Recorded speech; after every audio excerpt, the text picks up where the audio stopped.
Sveicieni no Parīzes. Ne?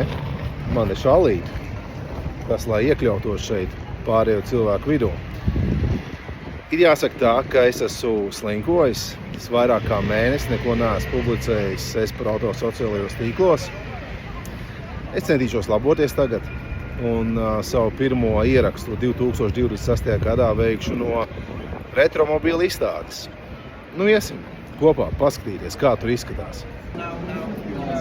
Tā, nu mēs esam zālē tagad. Tādas zāles kā šeit. Tagad šeit ir 4. Šī ir, teiksim, tā salīdzinoši tāda kā rumbula. Šeit ir, piemēram, šī tāda barnfindi un mašīnas, kuras maksā salīdzinoši lēti. Ir kaut kādas mašīnas, kuras man šķiet ir nenormāli dārgas, bet tas ir tikai attiecībā par to, ko tās maksā varbūt Latvijā vai kaut kur citur. Pārējās 2-3 hallēs ir apkopotas automašīnas, kuras var maksāt arī miljonus. Līdz tā mēs vēl tiksim, to es jums vēl parādīšu. Jebkurā sevis cienošā veco automobīļu izstādē ir jābūt Spiderītam. Rekur ir 2. paudzes Spiders, it kā nekas īpašs. Kāpēc es to filmēju rekur? Pastieties, kā aizslēdzās maģis un kāda equalizer pults. Bet tā, šitās 2-trīgs Spiders maksā 30,000 eiro. Man liekas nereāla cena, ņemot vērā, ka krāsas kvalitāte šai mašīnai diezgan slikta. Bet par to nāk cietais jumts līdzi. Tā, mums ir vēl viens zirneklītis. 4. paudzes Spiders. Šis auto ir ļoti īpašs ar to, ka tika ražots speciāli priekš Francijas tirgu. Var redzēt, tas ir 58. no 120 saražotām mašīnām, un šo sēriju sauc šādi. Beauty. Balts ādas salons, balta mašīna ar melnu kleitiņu un šādu te uzlīmētu strīpiņu. Jā. Uzreiz maksā 30,000 eiro.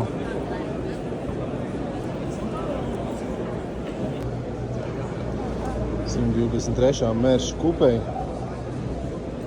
ar glītu MB tekstu saloniņu. Vai arī āda tā ir? Man liekas, ka nav tāda manuālā kārba, kas viņam ir zem vāku. Šī 2,3, 9,000 eiro. Un šāda mašīna Francijā būs nesarūsējusi.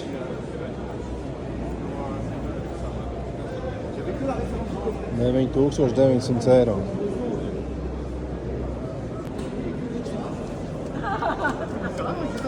Rekur viens retums. Talbo Sunbeam Lotus. Jā, Talbo Sunbeam Lotus. 2,2 litri. Dzinējs karstais hatchbacks. 30,000 eiro. 30,000 eiro. 77,000 noskrējis. Nu jā, un šitas te auto ir būvēts uz pakaļpiedzīgas platformas, lai gan izstāsta pēc rītīgi Eiropas karstā hatchback. To pievelk pakaļ.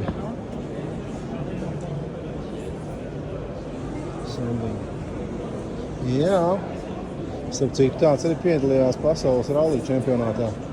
Un kādā tur gadā vinēja pat ražotāju kausu, man liekas. Tāds auto ir rets. Aha. Kur ir Lotus.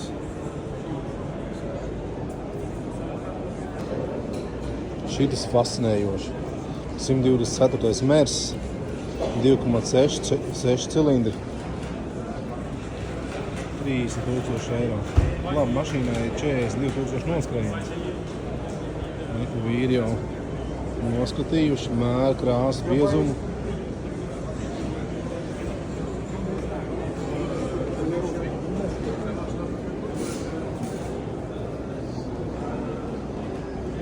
30,000 eiro. Es 124. mērs.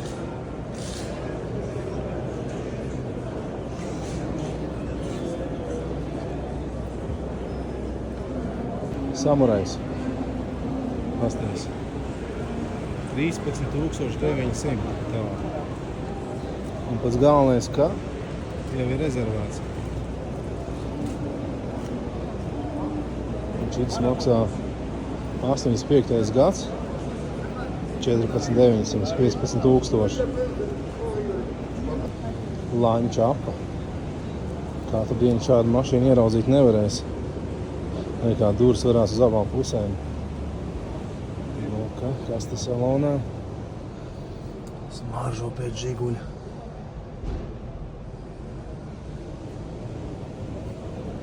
Kabatīs. Kāds 63. gads varētu būt šai mašīnai. No kurš atcerās Renault Fuego? Turbo. Šitam ir izbīdīti bumperi. Amerikānis. 2 litru turbo. Paskaties, kāds salons. Ej, tu nost.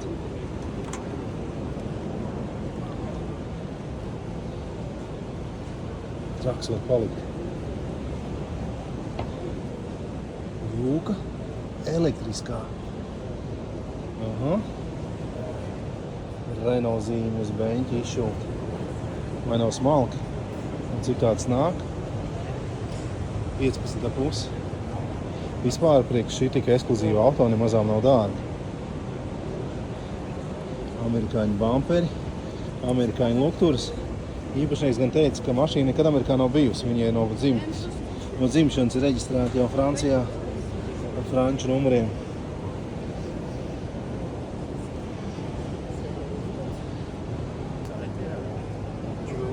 Fords Mondeo 2.5 vai 6. Šāds zvērs sen nav redzēts. 7,900. Glīts. Ņemtu tādu. 7,900 eiro. Spoilers. 190, 2,3, 16 vārsti. Pastīsimies uz pa kārbu. Manuālā kārba. Tieši tādā krāsā, kāds bija Ayrtonam Sennam. Cik tāds maksā? 30,000. Īstībā salīdzinot ar huligānu BMW M3. Vēl joprojām lēti. Itāļu spēlmantiņas. Oriģinālajā auto Bianchi. Balstīts, man liekas, uz Fiesta 600 platformu. Motors tam ir aizmugurē.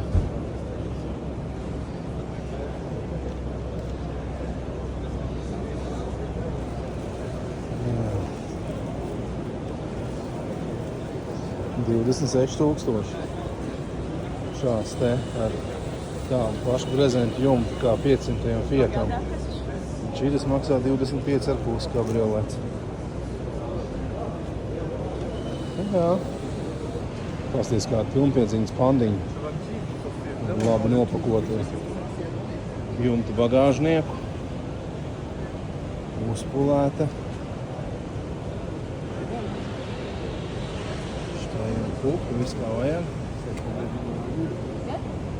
Un cik tāda nāks?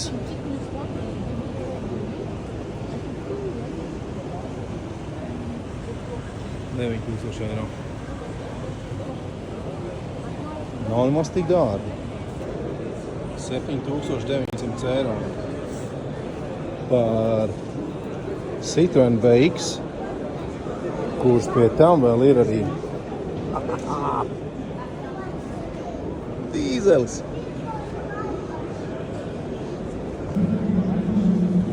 Peugeot 505.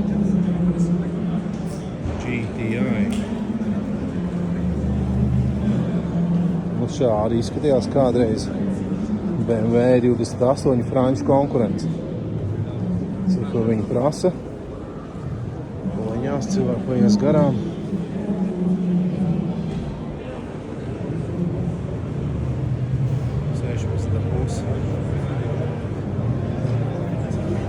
Skaists.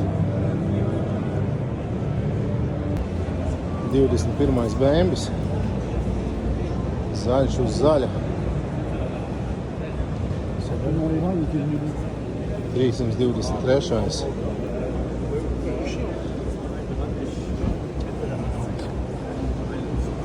O, 29 000. Tāds glīti restaurēts eksemplārs.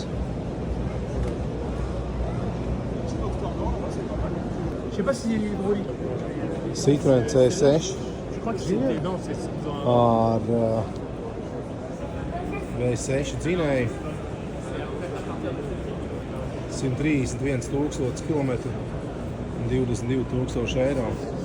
Es atceros, mans draugs vienreiz brauc skatīties teikā šādu te V6 Citronu.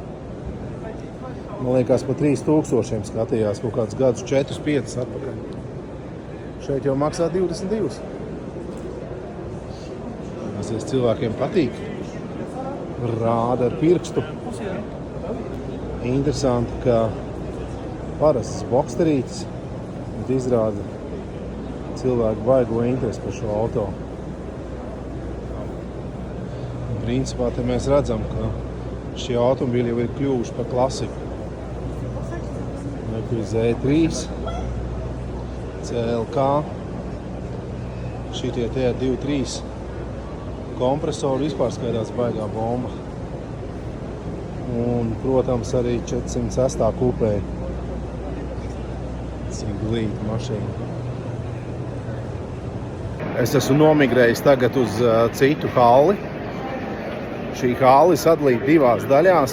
Šeit ir detaļas. Visādas es parādīšu, kādas detaļas ir maidzīgas man. Šeit ir, piemēram, rekur auto glabāšanas burbuļi un tādas lietas. Un otrā pusē būs jau automašīnas, kuras ir, teiksim tā, dārgāks. Piemēram, rekur Talbot Lago. Šo automašīnu, ja es saprotu pareizi, Gooding aukciona nams izsolīs šodien vai rīt, un paredzamā cena ir 5,5 miljonu eiro. Un reku, piemēram, arī šitādi Maserati ir. Reku ir Maserati Šamals. Mans bērnības sapnis. Kādreiz tādu mašīnu varēja nopirkt par kaut kādiem 15 000. Tagad, es domāju, tā maksās kaut kādu 100 000. Nu, reku, piemēram, ir absolūti izcils 123. Mercedes. Un tas netiek tirgots. Šitas ir, man liekas, 123.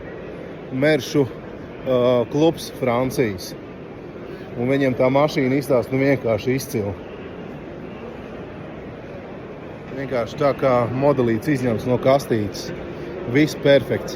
Tad attiecīgs apģērbs, jaciņas ar visādām virciņām. Man ir vajadzīgs gumijas apmales, tā dekoratīvās līstas, kas nosedz vietas, kur ir metāls savienots kopā ar citu metālu gabalu. Un kur ir tā vieta. Kur ir tas?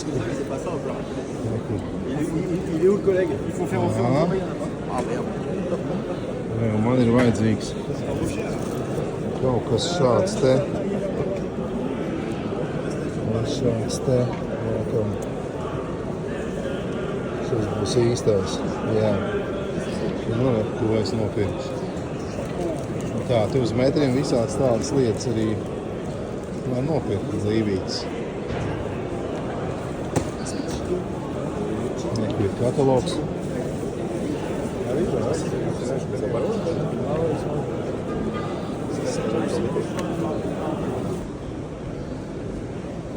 Protams, visādas grāmatas šeit var atrast.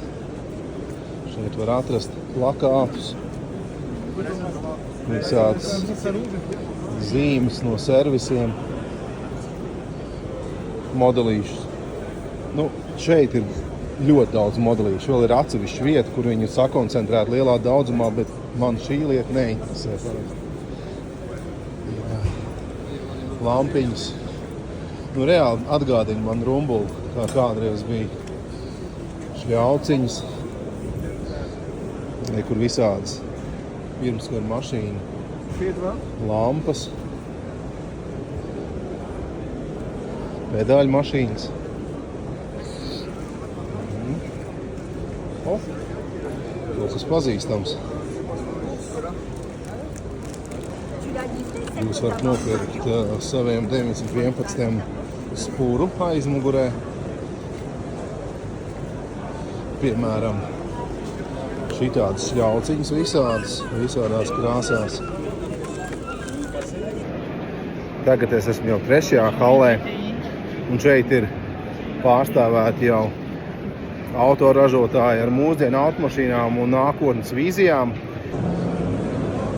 Reku, piemēram, Volkswagens ir ar jauno GTI.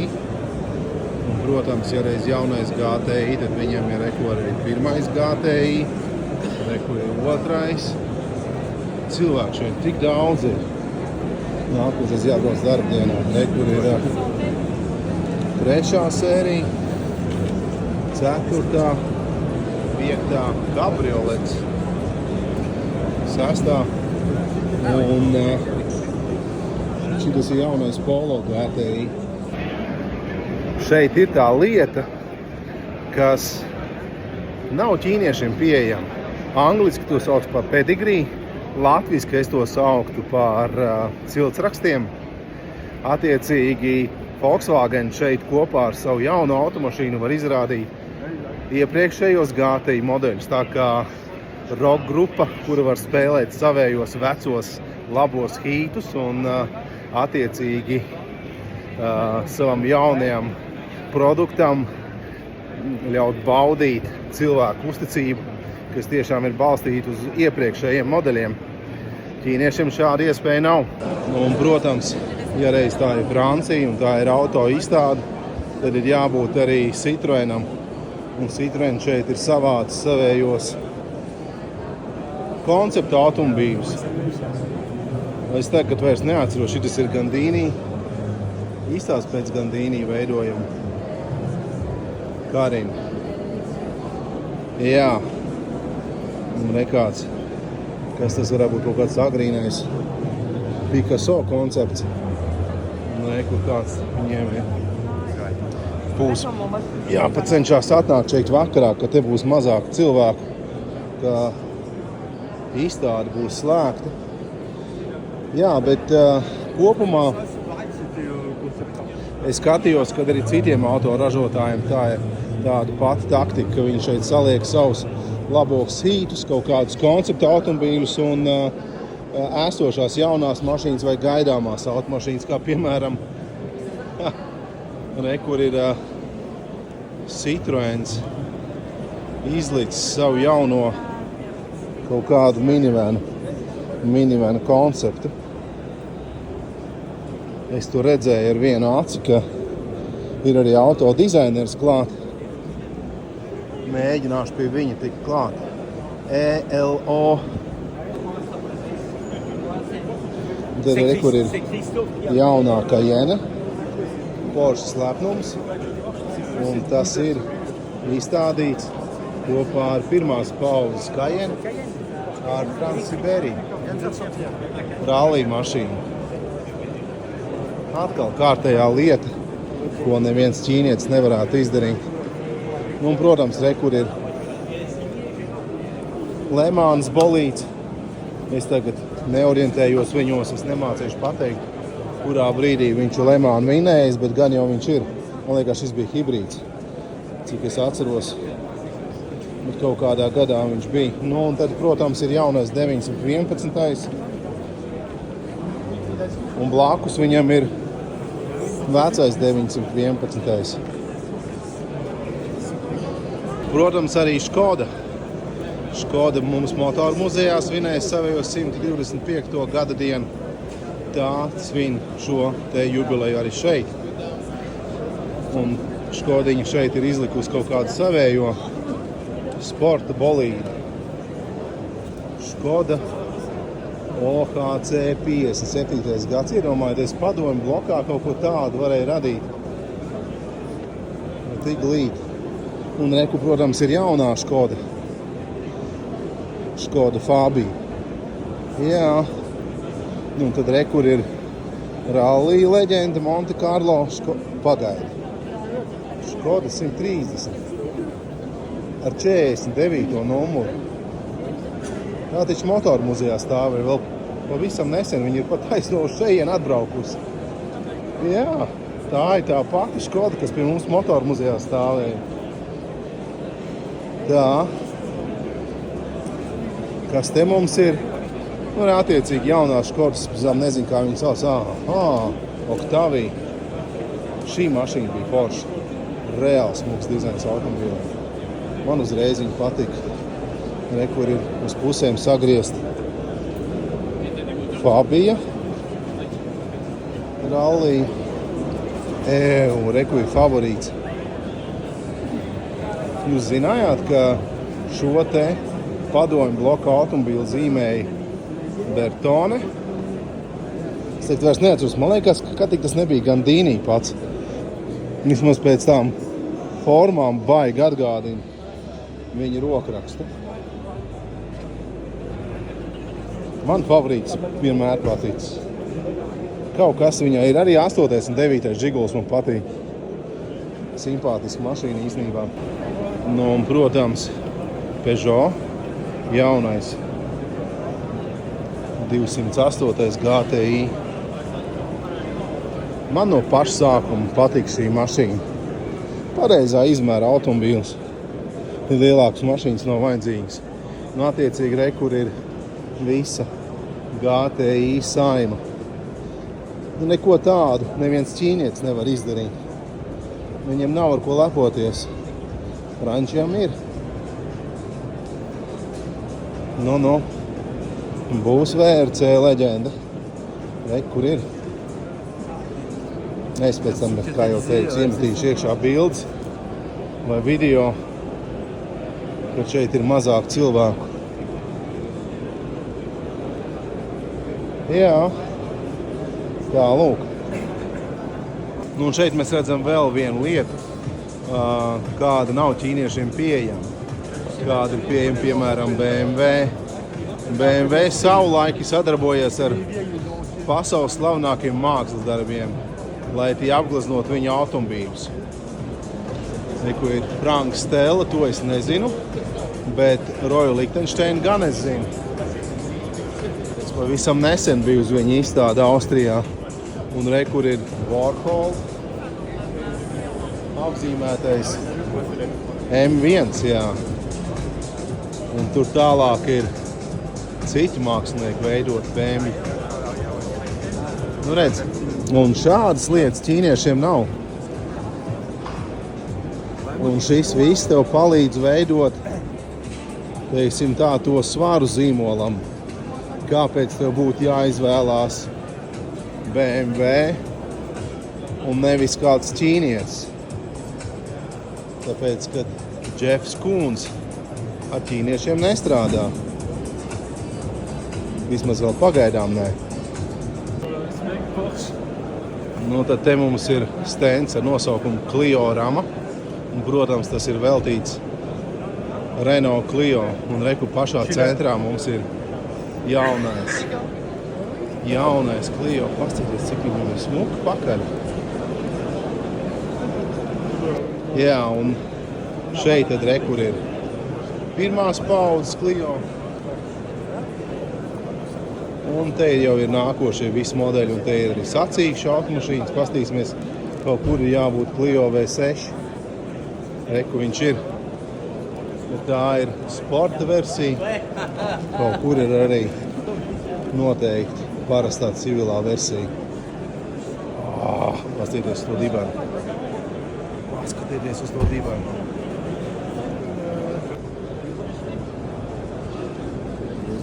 Nu, un reku mēs esam pie DS stenda.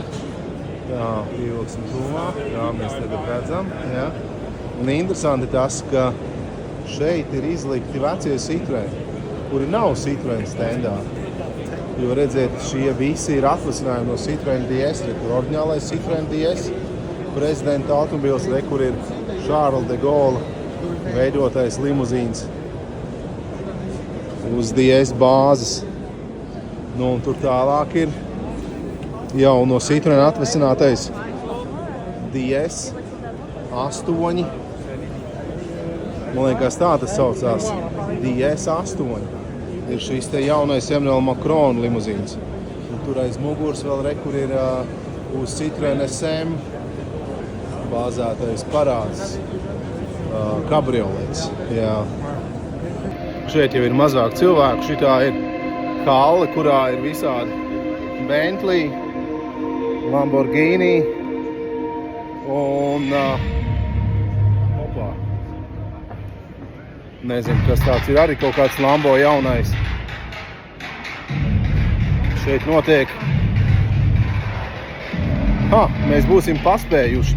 Un es pagriezīšu uz otru pusi. Jauns automašīnas izrādīšana.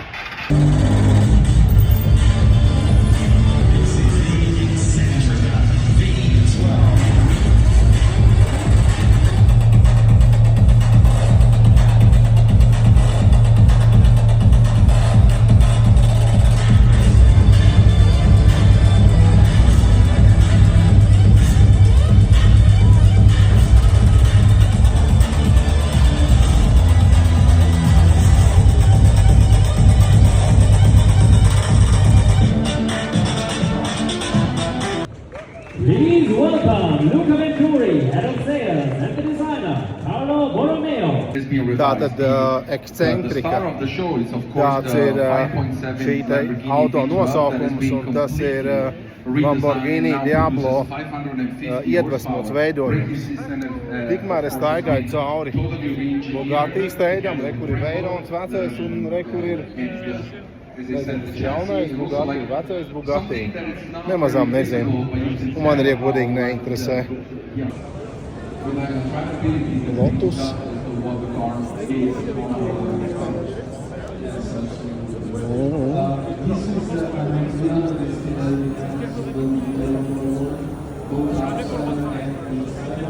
Lotus Evila. Zālēkam sanāk. Labi.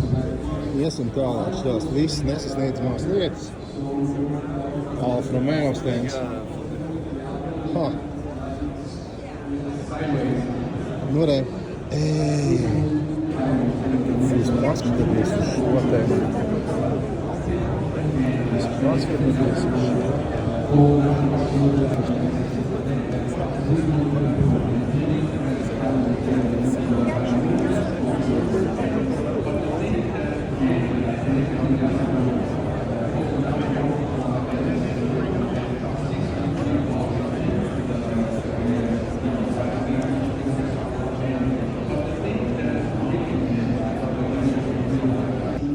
Šī ir Alfa Romeo Giulias limitētā versija. Luna Rossa. Ja es saprotu pareizi, tad Luna Rossa ir itāļu jahtu komanda. Sacīšu jahtu komanda. Un tad attiecīgi viņi ir izmantojuši kaut kādas šīs te komandas iemaņas aerodinamikā, lai izveidot šo te limitēto modeli. Pastieties, viņam ir dalīts spoilers aizmugurē.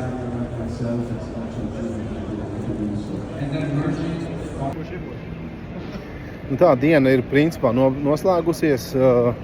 Izstādes darba laiks ir beidzies, cilvēki iet ārā. Es te vēl aiziešu paskraidīšu, uzņemšu kaut kādus video priekš jums, lai var redzēt tās mašīnas foršāk. Bet kopumā es varu teikt tā, ka tā lielās izmaiņas ir saistītas ar to, ka paaudzes mainās. Vecās pirmskara mašīnas praktiski nav. Es atceros, agrāk bija vesela halle tikai pirmskara automašīnām. Šobrīd visur ir 70, 80 un 90 gadi. Tā ir šī brīža tēma. Jā, Eiropas autoražotāji ļoti noderīgi izmanto savējo pagātni. Attiecīgi arvien vairāk šeit parādās arī mūsdienu automašīnas stendos, kur tās tiek izstādītas uz savējo pagātnes labāko hītu fona. Es domāju, ka tā tendence saglabāsies un attīstīsies tālāk, jo tā ir Eiropas autoražotāju priekšrocība. Īsumā tas ir viss. Tā.